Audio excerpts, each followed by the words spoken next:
हरिओम दोस्तों, स्वागत है आपका free study bye Lodhi sir के यूट्यूब चैनल में। मैं कृपाल लोधी। दोस्तों, आज हम आपको लेकर के आए हैं 10th क्लास की मैथ्स का प्रश्नावली 2.3 एक्सरसाइज 2.3 का प्रश्न क्रमांक 3 और 4। दोस्तों, चाहे एमपी बोर्ड हो चाहे सीबीएसई बोर्ड हो, क्योंकि दोनों का मैथ्स का सिलेबस एक ही है, केवल मीडियम का अंतर है। दोस्तों, यदि आप हमारे चैनल पर पहली बार विजिट कर रहे हैं तो प्लीज हमारे चैनल को सब्सक्राइब कर लें, साथ में बेल आइकन पर क्लिक कर दें ताकि सबसे पहले नोटिफिकेशन आपको मिलता रहे। स्टूडेंट्स, इसके पहले हम 1.1 से लगा करके 2.3 तक के पहला और दूसरा तक के सभी क्वेश्चंस अपलोड कर चुके हैं। आप हमारी प्लेलिस्ट में जाकर के देख सकते हैं। इसके अलावा दोस्तों, हम कॉम्पिटिटिव एग्जाम की तैयारी भी यूट्यूब के माध्यम से करवाते हैं। आप हमारी प्लेलिस्ट में जाकर के मैथ्स, रीजनिंग, जीके, साइंस, शिक्षक भर्ती परीक्षा से रिलेटेड वीडियो भी देख सकते हैं। हम पहले से उनको अपलोड कर चुके हैं। तो आइए प्रारंभ करते हैं प्रश्नावली 2.3 एक्सरसाइज 2.3 का क्वेश्चन नंबर 3 और 4। ठीक है दोस्तों, तो इसमें क्या कह रहे हैं। हाँ, एक बात और, यदि आप हमारे चैनल पर पहली बार आए हैं तो प्लीज हमारे चैनल को सब्सक्राइब कर लें, साथ में बेल आइकन पर क्लिक करें ताकि सबसे पहले नोटिफिकेशन आपको मिलता रहे। तो आइए दोस्तों, प्रारंभ करते हैं आज का टॉपिक। कह रहे हैं एक बहुपद दिया है 3x पे 4 की घात धन 6x घन ऋण 2x वर्ग ऋण 10x ऋण 5 के अन्य सभी शून्य ज्ञात करो यदि इसके दो शून्य √5/3 और ऋण √5/3 हैं। दोस्तों, जैसा कि हम आपको पहले बता चुके हैं कि सबसे पहले तो हमें ये देखना होता है कि कोई भी बहुपद अपने मानक रूप में है या नहीं है। तो चूंकि ये जो बहुपद हमें दिया गया है ये अपने मानक रूप में पहले से है। अब मानक रूप बहुपदों का क्या कहलाता है स्टूडेंट्स, इसमें जो भिन्नों की घात, जो बहुपद में जो अज्ञात राशियां एक्स वाई जेड एबीसी होती हैं, इनकी जो घातें हैं या तो बढ़ते क्रम में होना चाहिए या घटते क्रम में होना चाहिए। जनरली अपने लिए घटते क्रम में ही पुस्तकों में मिलती हैं, पर दोनों सही हैं। तो यहाँ हम देखते हैं क्या ये घातें अपने घटते क्रम में हैं, तो बिल्कुल है। x पे 4 की घात है, फिर x पे 3 की है, फिर x पे 2 की है, फिर x पे 1 की और यहाँ x पे 0 की है, मतलब अचर है। ठीक है स्टूडेंट, तो ये बहुपद अपने मानक रूप में लिखा है, मतलब हमें इसमें कोई भी चेंज बहुपद में नहीं करना है। फिर स्टूडेंट्स, आपसे प्रश्न ये पूछा जाता है, कोई भी बहुपद एग्जामिनर दे देता है और फिर आपसे पूछता है कि इस बहुपद के अधिकतम कितने शून्यक होंगे। तो स्टूडेंट्स, जो अधिकतम घात होती है, एक चीज और समझो, यदि इसमें आपसे कभी पूछा जाए कि इसमें बहुपद की घात क्या है, कोई भी बहुपद आपको लिखा जाए यदि 1 अंक के क्वेश्चन में और पूछा जाए कि इसमें बहुपद की घात क्या है, तो स्टूडेंट्स जो अधिकतम घात हमें अज्ञात राशि पर दिख रही होती है वही बहुपद की घात कहलाती है। जैसे इसमें बहुपद की घात कितनी है, 4 है, क्योंकि 4 इसकी अधिकतम घात है। ठीक है, देखो 4 सबसे बड़ी संख्या है, तो 4 इसमें बहुपद की घात है।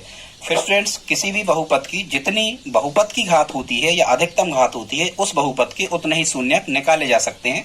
शून्यक का मतलब होता है कि x के उतने ही मान निकाले जा सकते हैं। जैसे इसमें x पर कितने की घात है, 4 की घात है, इसका मतलब क्या हुआ, इसके 4 शून्यक निकाले जा सकते हैं अधिकतम। ठीक है, 2 शून्यक एग्जामिनर ने पहले से निकाल के हमें दिए हैं। एक शून्यक √5/3 है और दूसरा ऋण √5/3 है। 2 शून्यक हम और फाइंड करेंगे, उनको कैसे करना है तो उनको समझ लेते हैं।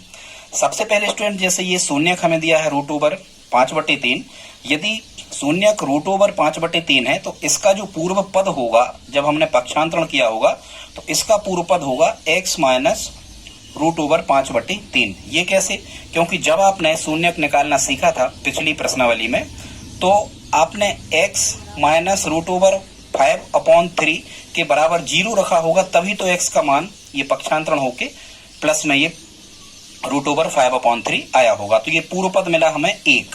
ठीक है स्टूडेंट्स, फिर दूसरा जो पूर्व पद इसका मिला होगा, यदि शून्यक निकला है माइनस में स्टूडेंट्स, तो इसका जो पूर्व पद निकल के आया होगा, ये निकल के आया होगा x प्लस √5/3।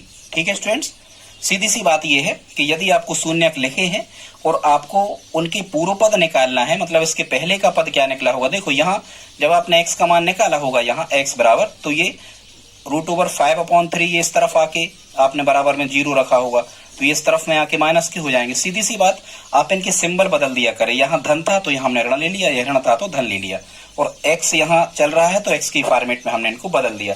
अब स्टूडेंट्स, इसका बेसिक क्या है हम आपको बता देते हैं। ये हमें 2 गुणनखंड मिल गए, इसके इस बहुपद के 2 गुणनखंड हमें मिल गए, 2 गुणनखंड बाकी हैं। इन गुणनखंडों का हम करेंगे गुणा, और इनका जो हमें गुणनफल आएगा स्टूडेंट्स, उस गुणनफल का इस बहुपद में करेंगे हम भाग। फिर जो भागफल आएगा वो 2 की घात में आएगा, उस बहुपद के काय के जो हमें भागफल प्राप्त होगा उस भागफल के हम फिर से गुणनखंड तोड़ के शेष दो शून्यक और ज्ञात करेंगे। यही इसमें कहा गया है कि अन्य सभी शून्यक मतलब शेष जो रह गए वही हमें प्राप्त करना है। तो स्टूडेंट्स देखते हैं हम, अब हम कर लेते हैं इनका गुणा, तो एक बहुपद प्राप्त कर लेते हैं। ठीक है, तो जब हम इनका गुणा करेंगे तो गुणा कैसे किया जाता है, सबसे पहले इस x का इस x में करेंगे तो कितना आ जाएगा एक्स स्क्वायर। फिर स्टूडेंट्स इसी x का करेंगे प्लस √5/3 में, तो ये आ जाएगा प्लस √5/3 इंटू एक्स।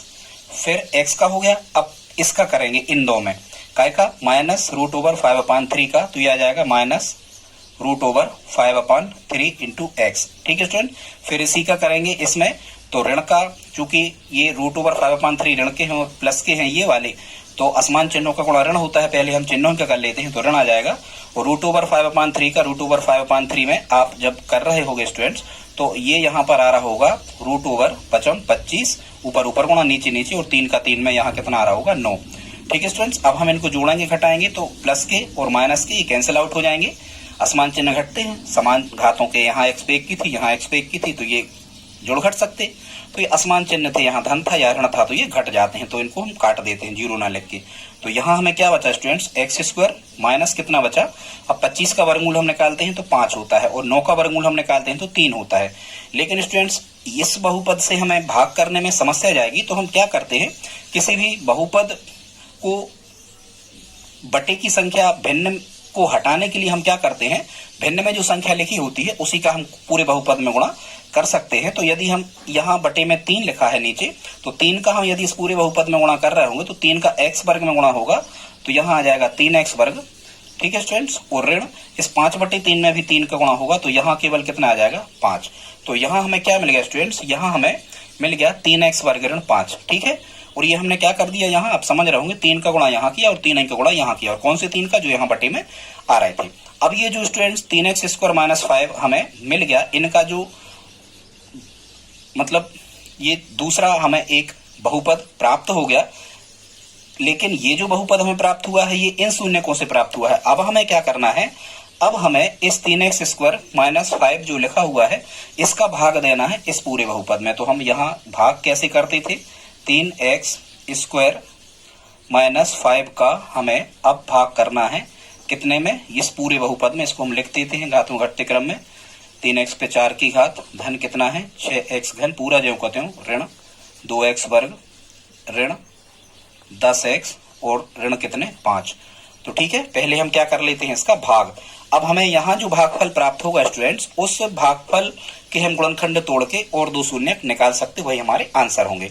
तो भाग की प्रक्रिया हमने आपको कैसा बताया था, आपको क्या करना है भाग करने में स्टूडेंट्स, सबसे पहले ये देखना है कि 3x स्क्वायर का हम कितने में गुणा करें कि 3x पे 4 की घात आ जाए।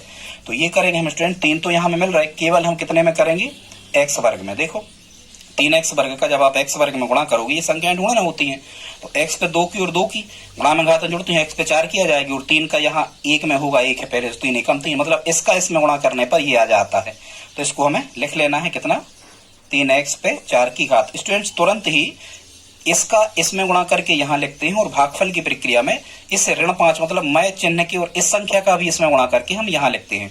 तो स्टूडेंट जब हम ऋण 5 का x स्क्वायर में गुणा कर रहे होंगे तो ये आ रहा होगा ऋण 5x स्क्वायर, लेकिन हमें ये ऋण 5x स्क्वायर ये घन की घात के नीचे नहीं लिखना है, ये स्क्वायर की वर्ग की घात के नीचे हमें लिखना है। ठीक है, क्योंकि घन यहाँ आया नहीं है, यहाँ ये सावधानी रखी जाती है, घन के नीचे घन, x के नीचे x और स्क्वायर के नीचे स्क्वायर और अंक के नीचे अंक लिखा जाता है हमेशा। अब स्टूडेंट जैसा कि हम भाग में कर देते हैं, यहाँ हमें क्या करना है, घटाना है, यहाँ घटाना ही होता है हमेशा, और घटाने के लिए हम क्या करते हैं, इनके चिन्ह जो होते हैं वो क्या किए जाते हैं, इनके चिन्ह पलटे जाते हैं। ठीक है, तो ये धन के थे 3x पे 4 की घात, जब चिन्ह पलटेंगे तो ये ऋण के हो जाएंगे, ये ऋण के थे तो धन के, बस इन्हीं के चिन्ह पलटे जाते हैं, बाकी किसी के नहीं। अब हम इनको जोड़ेंगे घटाएंगे, 3x पे 4 की धन की और 3x पे 4 की ऋण की, असमान चिन्ह है, ये घट जाएंगे, जीरो बचेगा, जीरो हम लिखते नहीं इसलिए हम क्रॉस इनको कर देते हैं। अब घातों के घटते क्रम में हम इनको फिर से लिखते हैं, तो 3 4 की घात वाला पद ये हमारा हो गया हल, इसको अब हम नहीं लिखेंगे।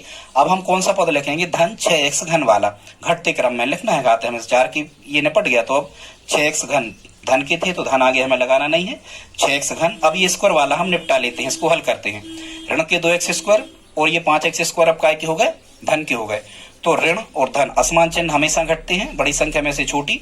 5x² में से 2x² घटेंगे तो यहाँ बचेंगे 3x², और तुरंत हम सोचते हैं चिन्ह का, तो बड़ी संख्या का चिन्ह बचता है, चाहे समान चिन्ह जुड़े चाहे असमान चिन्ह घटे। तो 5x² के पहले प्लस था तो ये काय के बचे स्टूडेंट्स, ये प्लस के बचे। अब 2 की घात वाला पद मिल गया, यहाँ पूरे उतारे आना हमें। अब कितने बचेंगे माइनस के, ये 10x बचेंगे और ऋण के ये 5 बचेंगे। ठीक है स्टूडेंट्स, अब फिर वही समस्या आती है, फिर हम इसको देखते हैं कि 3x² का अब हम कितने में गुणा करें कि 6x घन आ जाए। अब ये देखो कि यहाँ चिन्ह कौन सा था, धन, तो यहाँ हमें धन लगा देना है।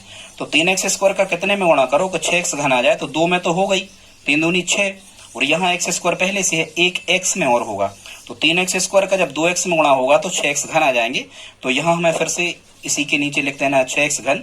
अब ऋण 5 का भी होगा धन के 2x में, तो असमान चिन्हों का गुणा ऋण होता है, ऋण तो आएगा, वो 5 दूनी 10x आएगा जब ऋण 5 का 2x में होगा, तो 10x आएंगे काय के स्टूडेंट्स, ऋण के, तो यहाँ लिख देना। फिर यहाँ हमें घटाना है, ये धन के थे तो ये ऋण के हो जाएंगे, ये ऋण के थे तो धन के हो जाएंगे। 6x घन धन के और ऋण के, पहला पद हमेशा कटता है भाग की प्रक्रिया में, ये कैंसिल आउट हो गए। अब घातों में घटते क्रम में हमें लिखना, तो 3 की घात वाला हल हो गया। तो यहाँ स्टूडेंट्स क्या करना है आपको, ये असमान चिन्ह घटते हैं, 10x ऋण के हैं और 10x धन के हैं, तो 10x में 10x घटे, इनको भी हम क्रॉस कर देना है। यहाँ भी शेषफल कितना बच रहा होगा, 0 बच रहा होगा। ठीक है स्टूडेंट्स, इसीलिए अब यहाँ पर बचता क्या है वो हमें फिर लिख लेना, 4 की घात के निपट गए, 3 की घात के भी निपट गए। अब धन के 3x² बचे, तो धन तो आगे अपन लगाते नहीं, यहाँ 3x² और माइनस के 5 बचे, तो हम इनको लिख देंगे। अभी भाग की प्रक्रिया एक बार और हो जाएगी, क्योंकि अभी जो शेषफल की घात है ये भाजक की घात के बराबर है, तो एक पद और मिलेगा। फिर देखो स्टूडेंट्स, यहाँ कौन सा चिन्ह लगा है, कोई चिन्ह नहीं है तो धन है, वही धन आपको कहाँ करना है, ऊपर लगा लेना है। फिर वही समस्या, जब ये प्रक्रिया पूरी हो जाती है, जो शेष के बचते हैं वो हम यहाँ लिख लेते हैं। फिर वही करना है आपको, क्या करना है, इस 3x² का आप कितने में गुणा करो कि 3x² आ जाए ज्यों के त्यों। ठीक है, तो आप करोगे यहाँ कितने में, 1 में, भाई 1 में ही करना पड़ेगा। 3x² का 1 में गुणा करोगे तो कितना आ जाएगा, 3x², तो वो आपको यहाँ लिख लेना है। और तुरंत ही इस संख्या का भी गुणा यहाँ करके यहाँ लिखा जाता है, नियम है। तो ऋण 5 का जब आप 1 में कर रहे होगे तो ऋण 5 ही आ रहा होगा, और यहाँ हमें फिर चिन्ह पलटना है, धन का ऋण, ऋण का धन, और ये 3x² धन के ऋण के ये कैंसिल आउट हो गए, ऋण 5 और धन 5 असमान चिन्ह घट के ये कैंसिल आउट हो गए, शेषफल कितना बचा, 0। अब स्टूडेंट्स, इसका जो दूसरा बहुपद निकल के आया, इसका जो दूसरा बहुपद निकल के आया, ये कौन सा निकल के आया, जो हमें ये भागफल प्राप्त हुआ। और भागफल कितना प्राप्त हुआ, x² धन 2x धन 1, x² प्लस 2x प्लस 1। अब हमें क्या करना है स्टूडेंट्स, अन्य शून्यकों के लिए अब हमें क्या करना है, अन्य शून्यकों के लिए जो हमें ये बहुपद मिला है, यहां से प्रश्न आएगा तो 4 से 5 अंक का ही आएगा। जो हमें स्टूडेंट्स ये बहुपद मिला है, इस बहुपद के हमें फिर से क्या करना है, गुणनखंड तोड़ना है, तो दूसरे शून्यक हम निकाल सकते हैं। तो वैसे ही क्या ये घातों घटते क्रम में है 2 की 1 की अचर। मध्यपद 2x को ऐसा तोड़ो, मध्यपद को तोड़ के ही करे जाते स्टूडेंट्स, इस 2x को ऐसे तोड़ो कि गुणा करें, तो देखो यहाँ 1 का 1 में गुणा कर लिया करे। मध्यपद को ऐसे तोड़ा जाता है कि गुणा करें तो 1 आए, ठीक है, धन के 1 आए, और हम जोड़े या घटाएं तो धन के 2x आए, तो इसको हम मध्यपद को तोड़ रहे होंगे, तो x² धन का 1x और धन का 1x, धन के 1x और धन के 1x कितने हो जाएंगे, धन के 2x, वो भी हमें मिल रहा है, और 1 का इस 1 में गुणा होगा, क्योंकि यहाँ गुणांक 1 है, इस 1 का इस 1 में गुणा होगा, तो ये भी आ जाएगा। ठीक है स्टूडेंट, तो ये 3 पद की 4 पद बन गए, ये +1 हमें जो कहते हैं लिख लेना है। ठीक है, इस 2x को हमने तोड़ लिया धन x और धन x में। अब स्टूडेंट्स यहाँ से क्या करते हैं, हम 2 में से लेते हैं कॉमन, हमेशा यही किया जाता है गुणनखंड तोड़ने में। अब यहाँ भी x और यहाँ भी x, तो यहाँ x कॉमन मिल गया, कोष्टक लगा लिया। x का कितने में गुणा करें कि x² आ जाए तो x में ही करेंगे, फिर इसी x का कितने में गुणा करें, धन x आए तो 1 में करेंगे। ठीक है स्टूडेंट्स, अब पहले कोष्टक में हमें जो मिल जाता है, थोड़ी दूरी पर अगले कोष्टक में हमें वही लिख लेना है, x+1 यहाँ पर लिख लेना है। अब यहाँ भी x+1 है स्टूडेंट, तो यहाँ ऐसी कंडीशन में 1 कॉमन लेते हैं जहाँ 1 से आ रहे होते हैं। ठीक है, अब चिन्ह देखना है हमें, तो ये x हमें धन के चाहिए तो धन लगा देंगे, धन 1 का x में गुणा होगा तो धन x, धन 1 का धन 1 में गुणा होगा तो 1। अब स्टूडेंट्स इसके बाद हम क्या करते हैं, इसके बाद से हमें अब पूरे में से कॉमन लेना है इसमें से। जब आप पूरे में से उभयनिष्ठ लोगे, जब आप पूरे में से उभयनिष्ठ लोगे, संपूर्ण में से उभयनिष्ठ लेने पर, तो एक बार ये जो हमें कोष्टक में मिलता है 2 कोष्टक में, इसको एक बार लिखते हैं और एक बार लिखते हैं हम कॉमन। तो एक ये है x और यहाँ पर धन का 1 है। तो ये क्या होगा स्टूडेंट्स, ये जो बहुपद था, मान के चलो इसको हम समीकरण 1 दे रहे, ये वाला जो बहुपद था x² धन 2x धन 1, इसके गुणनखंड निकल के आएगा ये, मतलब हम इनका गुणा करेंगे तो ये हमें मिल जाएगा। ठीक है, अब हमें क्या करना है स्टूडेंट्स, शून्यकों के लिए हमने आपको क्या बताया था, एक बार आपको इसके बराबर 0 रखना है पहले गुणनखंड की। जब x धन 1 बराबर 0 तो x बराबर 1 इस तरफ आएगा, काय का हो जाएगा ऋण का। तो देखो 2 शून्यक तो हमें मिले गए थे, ये हमें कौन सा शून्यक मिल गया स्टूडेंट्स, ये हमें मिल गया तीसरा शून्यक। एक बार इसके बराबर 0 रखो और एक बार इसके बराबर 0 रखा जाता है दूसरे गुणनखंड के। तो हालांकि ये भी वही था तो नहीं रखते आप, ऋण एक ही आएगा। तो एक बार इसके बराबर जब 0 रखेंगे तो x धन 1 बराबर 0, तो 0 का कोई मतलब नहीं, इस तरफ आके हो जाएगा ऋण 1। तो ये कौन सा गुणन शून्यक हो गया स्टूडेंट्स, चौथा। मतलब इसके जो अन्य शून्यक निकल के आए हमें, वो तीसरा शून्यक भी ऋण 1 होगा और चौथा शून्यक भी क्या होगा, ऋण 1। ठीक है स्टूडेंट, तो यही हम आपको बता रहे थे कि ये जो बहुपद था इसके 2 शून्यक ये लिखे थे, उन्हीं ने दे दिए थे, एग्जामिनर ने प्रश्न में ही दिए थे हमें, और 2 शून्यक हमने ये निकाल दिए। ठीक है स्टूडेंट्स, आई होप आप समझ गए होंगे। एक क्वेश्चन और बचा है, उसको हम देखते हैं स्टूडेंट्स। प्रश्न क्रमांक बचा है चौथा, इसको और हम आपको समझा देते हैं। बस आप 10 मिनट और हमारे साथ में रहें इस वीडियो में। स्टूडेंट्स इसमें क्या कह रहे हैं, चौथा प्रश्न में, यदि x घन ऋण 3x वर्ग धन x धन 2 को बहुपद gx, दिख नहीं रहा होगा तो बता दे रहे, बहुपद gx से भाग देने पर भागफल व शेषफल क्रमशः x ऋण 2 और ऋण 2x धन 4 है, तो gx का मान क्या है। सबसे पहले स्टूडेंट्स हम ये देख लेते हैं क्रमशः का मतलब क्या होता है। तो पहले यहाँ भागफल लिखा है, मतलब हमें भागफल कितना दे दिया है, भागफल हमें दे दिया है x-2 और शेषफल कितना दे दिया है स्टूडेंट्स, तो यहाँ पर हमें शेषफल दे रखा है ऋण 2x धन 4। ठीक है, अब हमें क्या निकालना है, gx निकालना है। gx का मतलब क्या होता है समझो आप, यहाँ कह रहे हैं स्टूडेंट्स कि gx से भाग देने पर, तो आप खुद बताओ जिससे हम भाग देते थे वो क्या कहलाता था स्टूडेंट्स, तो वो कहलाता था भाजक। क्या कहलाता था स्टूडेंट्स, वो कहलाता था भाजक। जिससे हम भाग देते थे वो भाजक कहलाता था। इसलिए इसमें हमें काय की वैल्यू फाइंड करना है, इसमें हमें gx मतलब ये क्या कहलाएगा, ये कहलाएगा भाजक। हमें इसमें भाजक का मान निकालना है कि हमने भाग किससे दिया था इस बहुपद को, के भागफल हमें ये मिल गया और शेषफल ये मिल गया। ठीक है स्टूडेंट, तो इसके लिए भाज्य भाजक और भागफल में संबंध दर्शाने वाला एक आपको फार्मूला का उपयोग करना होगा स्टूडेंट्स। और वो फार्मूला क्या होता है वो हम यहाँ लिख रहे हैं स्टूडेंट्स। वो फार्मूला होता है भाज्य बराबर भाजक, तो यहाँ भाजक कितना है, वही gx। ठीक है, भाज्य बराबर भाजक गुणा भागफल धन शेषफल। हम इनके मान इसी में रखेंगे, ये फार्मूला है। ये फार्मूला में कितनी चीजें अज्ञात हैं, 1 2 3 और 4। 4 में से यदि हमें 3 दी हो तो चौथी का मान हम फाइंड यहाँ से कर सकते हैं। तो भाज्य कितना था, भाज्य मतलब होता है जिस बड़ा वाला बहुपद को हम भाज्य कहते हैं जिसमें भाग दिया गया है।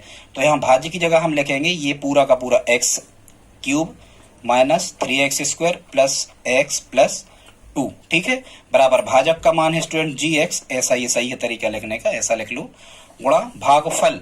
तो भागफल यहाँ पर हमें कितना दिया है x-2, तो यहाँ हम लिख देते हैं x-2 धन शेषफल।